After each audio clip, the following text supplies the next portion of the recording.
네, 안녕하세요. 오늘의 신학 공부의 장민혁입니다. 그래서 오늘도 신학자 해시태그 5번째 시간으로 칼 바르트에 대해 한번 살펴보도록 하겠습니다. 그래서 바르트는 신정통주의 신학을 대표하는 가장 유명한 신학자인데요. 먼저 신정통주의가 뭔지를 좀 보면, 신정통주의, 이거는 새로운 정통주의, 이런 의미거든요. 그러니까 이거는 과거에 정통주의가 원래 한 번 더 있었어요. 그래서 종교개혁 직후의 신학을 보통 정통주의 신학이라고 얘기를 하거든요. 종교개혁 당시에는 이제 루터가 95개조 반박문을 붙이고 막 이렇게 종교개혁이 진행이 되면서 막 곳곳에서 새로운 개신교 신학이 막 나타나기 시작했어요. 그 전까지 어떤 가톨릭 신학과는 결을 새롭게 하는 새로운 신학들이 막 등장한 거죠. 칼빈이나 츠빙글이나 루터나 그 후계자들이나 굉장히 새로운 이런 개신교, 프로테스탄트 신학을 전개를 했는데, 종교개혁 당시에는 막 다 온통이 다 전쟁통이었거든요. 막 싸우고 도망가고 막 이렇게 연맹 맺고 막 굉장히 혼란스러웠던 시기였기 때문에 이제 베스트팔렌 조약으로 종교 전쟁이 종결된 이후에 이제 개신교 신학을 우리가 체계화하자, 이제 그 종교개혁의 유산을 이제 잘 정리를 해서 개신교만의 신학을 정립하자라는 운동이 일었던 시기가 바로 개신교 정통주의 시대입니다. 그래서 이 당시에는 어떤 종교개혁가들이 주장했던 것들, 오직 성경 이런 거라든지 계시를 강조하고 인간의 죄성을 강조하고 하나님의 주권을 강조하고 은혜를 강조하고 이런 어떤 흐름이 일어났던 거죠. 이런 게 한 16세기, 17세기의 정통주의 신학이었는데, 이 정통주의 신학이 이제 진행이 되다가 고전적 개신교 자유주의의 시대가 18세기, 19세기에 진행이 됐던 거죠. 그래서 정통주의 신학은 좀 뒷전으로 밀려나게 된 거죠. 인간의 죄를 강조한다든지 교리를 강조하는 이런 정통주의 신학은 뒷전으로 조금 밀려나고, 어떤 인간을 낙관적으로 보고 인간의 인식을 통해서 하나님을 포착할 수 있다고 생각했던 내재성이 강조된 근대 자유주의 신학이 이제 신학계를 이끌었던 거죠. 그런데 이제 이런 어떤 자유주의 신학에 반발해서, 아니다, 우리는 과거 종교개혁가들의 유산을 이어받아서 다시 하나님의 초월성에 대해서 얘기해보겠다. 인간은 너희들이 생각하는 것만큼 낙관적인 존재가 아니다. 인간은 죄로 가득하다. 오직 하나님의 주권적 은혜, 하나님의 초월적 계시만이 우리에게 진리의 빛을 줄 수 있다. 이런 식으로 주장하는 정통주의가 다시 부활하게 된 거죠. 이런 사람들의 신학운동을 신정통주의라고 부르게 된 거죠. 그래서 이렇게 신정통주의 신학이 이제 전개가 되는데, 그 중에 가장 대표적인 인물이 바로 칼 바르트입니다. 그래서 바르트는 굉장한 평가를 많이 받아요. 20세기 최고의 신학자다, 아니면 교회사에서 가장 탁월한 신학자 중 하나로 기록되어야 한다. 뭐 어거스틴, 아퀴나스, 루터, 칼뱅, 슐라이어마어, 바르트, 이런 식으로 이제 2000년 기독교 역사를 꿰뚫는 가장 중요한 신학자 중 하나로 기록되어야 한다. 이런 굉장한 찬사를 많이 받는 거죠. 실제로 제가 20세기 신학책을 이제 거의 1900년대 후반까지 진행하면서 계속 읽어봐도 바르트를 언급하지 않는 학자들이 없어요. 바르트의 제자에게 배웠다든지, 바르트에게 영향을 받아서 그를 계승했던지, 아니면 바르트를 극복하려고 부단히 노력했던지, 뭐 어떤 식으로든 20세기에 신학을 하려면 바르트를 꼭 언급해야 되는 그 정도의 위상을 바르트가 가지고 있었던 거죠. 네, 그래서 이 바르트에 대해서 이제 살펴볼 텐데, 사실 바르트는 제가 지난 학기 동안 계속 영상을 찍어왔거든요. 학교에서 바르트 수업 듣고 복습하면서 영상 찍고 해서 한 10편 정도를 제가 굉장히 길게 찍어놓은 영상들이 있고, 그래서 뭐 디테일하게 살펴보실 분들은 제가 그냥 바르트 영상들을 한번 쭉 정주행 해보시면 좋을 것 같아요. 지금까지 오늘의 신학 공부. 네, 그래서 이 시간에는 아주 간략하게 진짜 포인트만 짚고 넘어가는 식으로 영상을 찍어보도록 하겠습니다. 그래서 바르트를 이해하는 3가지 키워드는 바르트의 신학적 변천, 계시와 그리스도 중심, 하나님의 자유와 사랑, 3가지로 한번 살펴볼게요. 그래서 첫 번째 키워드, 바르트의 신학적 변천에 대해서 한번 살펴보겠습니다.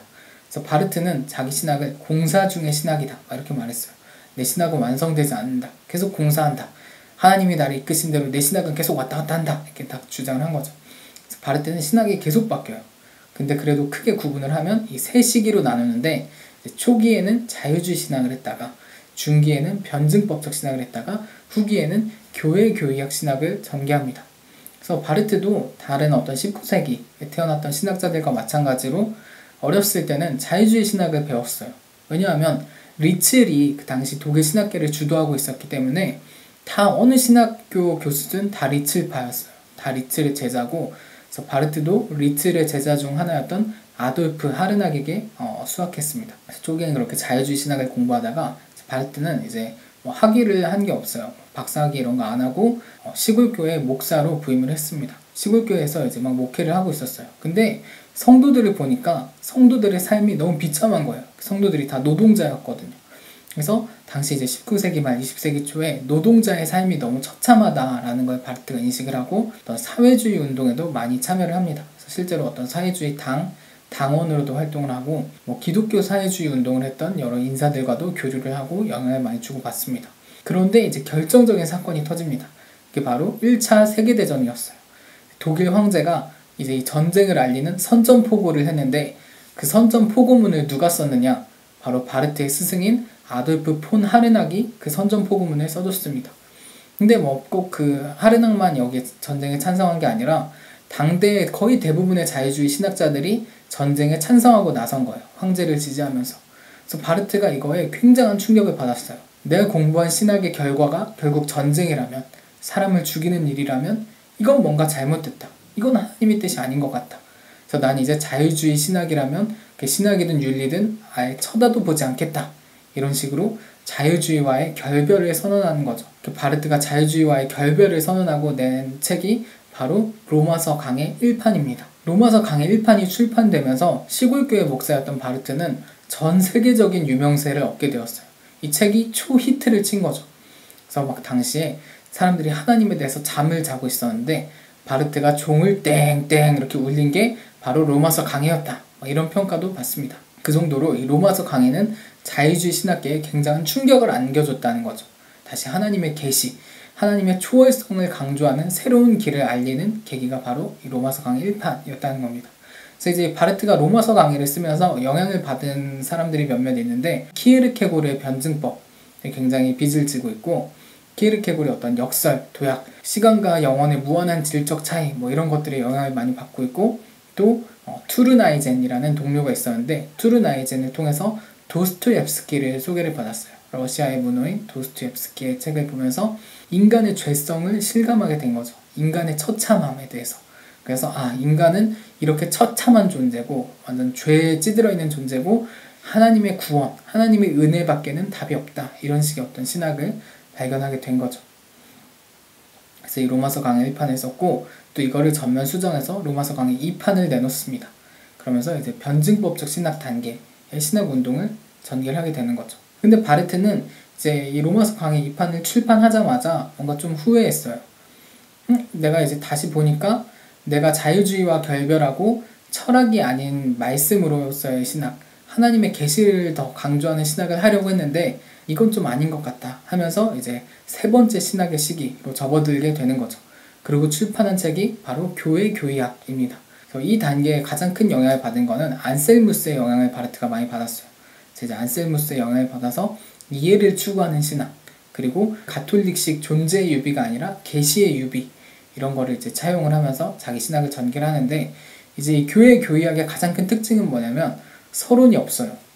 그러니까 이게 대전이거든요. 진짜 볼륨이 엄청 큰 책이에요. 거의 10,000페이지 정도 되는 엄청 두꺼운 책을 쓴 건데 바르트가 보통 이런 책에는 아주 정밀한 서론을 제시를 합니다. 나는 이런 신학적 방법론을 통해서 이런 연구들을 진행해 갈 것이다. 이런 어떤 서론을 밝히는 게 일반적인데 바르트는 서론을 쓰지 않은 거예요. 이 책의 서론은 없다. 난 인간적 방법론을 동원해서 하나님에 대해 탐구하지 않겠다. 난 슐라이어마와 정반대의 길을 걷겠다. 이렇게 얘기하는 거죠. 그래서 바르트는 뭐라고 썼냐면 이제 책을 쓰면서 제 1권의 제목을 서론으로서의 하나님의 말씀 이렇게 제목을 단 거예요. 내 신학 방법은 오직 하나님의 말씀이다. 오직 하나님의 말씀이 이끄는 대로 난 신학을 전개하겠다. 하나님의 말씀을 최우선시하는 신학을 전개하겠다는 바르트의 의지, 결단이 담겨있는 그런 서문인 거죠. 그래서 바르트는 이제 이 교회 교의학 신학을 전개를 합니다. 그래서 바르트 신학은 이런 식으로 초기의 자유주의 신학, 중기의 변증법적 신학, 후기의 교회 교의학 신학 이런 식으로 진행이 되었던 거죠. 네, 두 번째 키워드, 계시와 그리스도 중심에 대해 한번 살펴볼게요. 그래서 바르트 신학은 철저히 계시 중심이고 철저히 그리스도 중심 신학을 전개합니다. 그래서 바르트는 자연신학이라고 불리는 건 어떤 형태든 다 배격하겠다 이렇게 얘기를 했어요. 그러니까 자연신학은 어떤 종교적인 걸 얘기를 하는 거예요. 우린 예수 그리스도 없이도 성경의 계시 없이도 인간 안에 있는 근원적인 종교심을 통해 하나님을 만날 수 있다. 하나님을 알아갈 수 있다. 인간에겐 하나님을 알 수 있는 가능성이 있다. 이런 식으로 보는 게 자연신학이거든요. 그래서 뭐 슐라이어 마어가 했던 어떤 감정으로서의 종교심 이런 거나 뭐 이런 것들을 바르트는 완전히 배격을 하는 거죠. 그런 거 자연신학이야. 우리가 하나님을 알 길 전혀 없어. 왜냐하면 하나님은 전적 타자거든. 하나님과 우리는 시간과 영원의 질적 차이를 가지고 있기 때문에 우린 하나님을 알 수가 없어. 이렇게 바르트는 얘기를 하는 거야. 그런데 우리가 하나님을 알 수 있는 유일한 가능성은 뭐냐? 그건 바로 예수 그리스도가 이 땅에 성육신하신 사건이에요. 그래서 바르트는 유일한 계시, 그건 바로 예수 그리스도다 이렇게 얘기를 합니다. 하나님이 그 무한한 시간과 영원의 질적 차이를 뚫고 우리에게 찾아오셨기 때문에 그 계시를 통해서만 우리가 하나님을 알 수 있다. 우리의 하나님의 접점은 예수 그리스도 뿐이다. 이렇게 얘기를 하는 거죠. 그래서 바르트는 말씀의 삼중성에 대해 얘기를 합니다. 계시된 말씀, 기록된 말씀, 선포된 말씀이 있다라는 거죠. 그래서 계시된 말씀은 예수 그리스도 그 자체예요. 그리고 이 예수 그리스도의 증언하고 기록한 책, 그게 기록된 말씀, 성경이고 이 성경을 교회에서 선언하는 것, 선포하는 것, 그게 선포된 말씀, 설교인 거죠. 네, 뭐 이런 식으로 바르트는 말씀의 삼중성을 얘기를 했고, 바르트는 다 그리스도를 중심으로 자기 신학을 전개해요. 그러니까 삼위일체, 성부, 성자, 성령 중에 성자를 굉장히 중요하게 생각한 거죠. 그래서 바르트의 교회 교리학 4권이 이제 화해론을 다루고 있는데, 이 화해론의 구조는 철저히 기독론 중심이에요. 그러니까 예수 중심, 그리스도 중심이라는 거죠. 그래서 이 화해론의 구조가 어떻게 되어 있는지는 제 다른 영상에 아주 상세히 나와 있는데, 간단히 보면 종으로서의 주, 주로서의 종, 참된 증거자 이렇게 세 파트로 그리스도의 사역을 중심으로, 그리스도의 활동을, 화해 활동을 중심으로 다른 모든 것들을 다 조직화시켜 나갑니다. 그만큼 바르트 신학은 그리스도 중심인 거죠. 그리고 마지막 세 번째 키워드는 하나님의 자유와 사랑입니다. 하나님의 자유와 사랑을 굉장히 강조했는데, 이건 뭐냐면 근대 신학을 비판하기 위한 움직임이었어요. 그래서 근대 신학은 뭔가 이신론적이고 범신론적이고 하나님을 어떤 궁극적 실체, 절대자, 부동의 원통자 막 이런 식으로 어떤 우주의 원리, 우주의 힘 이런 식으로 묘사할 때가 많거든요. 바르트는 이런 거에 반대하면서 하나님은 그런 형이상학적인 분이 아니고 하나님은 그런 우주의 원리 안에 갇힌 필연적 존재가 아니다. 하나님은 오히려 자유로운 분이다. 하나님은 사랑하는 분이다. 사랑하시는 분이다. 이렇게 얘기를 하는 거예요. 그럼 그 근거가 뭐냐? 그게 바로 삼위일체다 라고 바르트는 얘기를 하고 있는 거예요. 그래서 사실 근대 신학에서는 삼위일체 교리는 거의 사장된 교리였어요. 왜냐하면 뭐 리츠리 형이상학을 배격하고 그러다 보니까 삼위일체는 거의 쓸모가 없는 교리, 어떤 형이상학적이고 이성의 한계 바깥에 있는 미신적인 거였는데, 바르트는 다시 삼위일체를 복권시킵니다. 그래서 삼위일체야말로 하나님의 자유와 사랑의 근거가 된다. 그래서 하나님은 이 삼위일체 안에서 완전한 교제를 이루면서 서로 자유롭게 사랑하고 있다라는 거죠, 바르트는. 그래서 바르트는 창조가 필연적인 게 아니라고 얘기해요. 그러니까 어떤 우주의 원리에 의해서 하나님이 어쩔 수 없이 창조해내고 이런 게 아니라 하나님의 아주 자유로운 선택, 하나님의 그 은혜로운 선택으로 창조를 결심하셨고, 그리고 그 창조한 피조물들을 사랑하시기로 자유롭게 결심하였다는 거죠. 그래서 바르트는 이런 식으로 근대 어떤 하나님을 형이상학적으로 이해하는 신학과 선을 그으면서 그 근거로 삼위일체를 굉장히 강조하고 있는 거죠. 그리고 바르트는 어떤 칼뱅주의 예정론을 좀 더 수정하고 극복합니다. 그래서 칼뱅의 이중 예정은 하나님이 선택될 자와 유기될 자, 버려진 자를 미리 결정하셨다 이런 거였는데, 바르트는 맞다. 하나님이 버릴 자와 선택할 자를 구분하셨는데 하나님이 버린 자는 예수 그리스도밖에 없다. 하나님은 예수 그리스도를 버리심을 통해서 모든 인류를 선택하셨다. 이런 식으로 이중 예정을 수정한 거죠. 그래서 이런 어떤 하나님의 선택과 유기도 다 하나님의 자유와 사랑에 근거하고 있다라는 게 어떤 바르트의 신학의 특징입니다. 네, 그래서 이런 식으로 바르트의 신학을 굉장히 짧게 살펴봤는데, 그래서 바르트는 좀 평면적인 신학을 전개했다라고 저는 느끼는데, 왜냐하면 바르트의 목적은 항상 자유주의 타파에 있었기 때문입니다. 바르트는 자유주의라면 다 배격하는 거예요. 그래서 인간 중심 신학에서 하나님 중심으로, 인간이 주인된 신학에서 그리스도가 중심된 신학으로, 인간의 인식론에서 하나님의 계시론으로, 이런 식으로 다 옮겨가는 거죠. 자유주의를 다 배격하고 선을 긋고 종교개혁의 유산을 다시 활용해서 현대 신학을 새롭게 복권시키는 그런 작업을 바르트가 수행하고 있는 겁니다. 그래서 바르트의 이런 작업은 자유주의 놀이터에 떨어진 폭탄이다, 뭐 이런 평가도 받고, 어떤 내재성에 치우쳤던 근대 신학의 초월성에 새로운 길을 열었다, 이런 식으로 이제 극찬을 받지만 동시에 막 비판도 되게 많이 받아요. 그리고 제가 생각해 봤을 때도 바르트가 하나님에 대해 강조한 거는 분명히 어떤 울림이 있고 어떤 우리를 뜨겁게 하는 한편의 설교 같은 느낌이 있지만, 이게 학문적 엄밀함의 면에서 봤을 때는 좀 뭔가 아쉽다는 느낌을 많이 받게 되는 거죠. 왜냐하면 어떤 근대 인식론의 문제들에 대응해서 자유주의가 나온 건데, 자유주의를 그냥 버리기만 할 뿐 대안을 잘 제시를 못하고 있는 것 같아요. 그럼 우리는 인식론에 대해서 어떻게 얘기할 것이냐, 이런 문제들이 있는 거죠. 또 바르트는 사실 거의 축자 영감에 더 가까운 주장을 많이 하는데, 고도로 발달된 역사 비평적 방법론들을, 성서 비평들을 어떤 조직신학에 잘 활용을 못하고 있다는 비판도 많이 받습니다. 그래서 너무 축자 영감적으로 지금 신학을 전개하고 있는 거 아니냐, 이런 비판을 받기도 하는 거죠. 또 하나님이 어떤 타자성, 초월성만을 너무 강조하다 보니까 그러면 세속학문과 신학의 관계성은 어떻게 이게 가능하냐, 접점이 없는 거예요.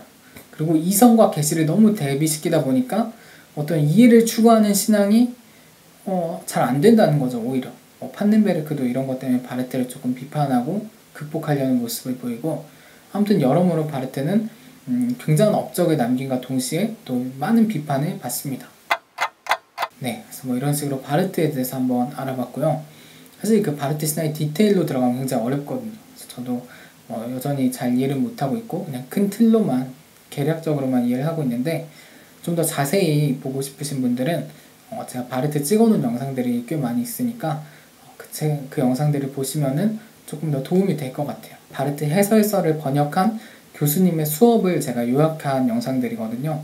그래서 아마 조금 도움이 되시지 않을까 싶습니다. 네, 그래서 다음 시간에는 에밀 브루너라는 또 다른 신정통주의 신학자에 대해서 살펴보도록 하겠습니다.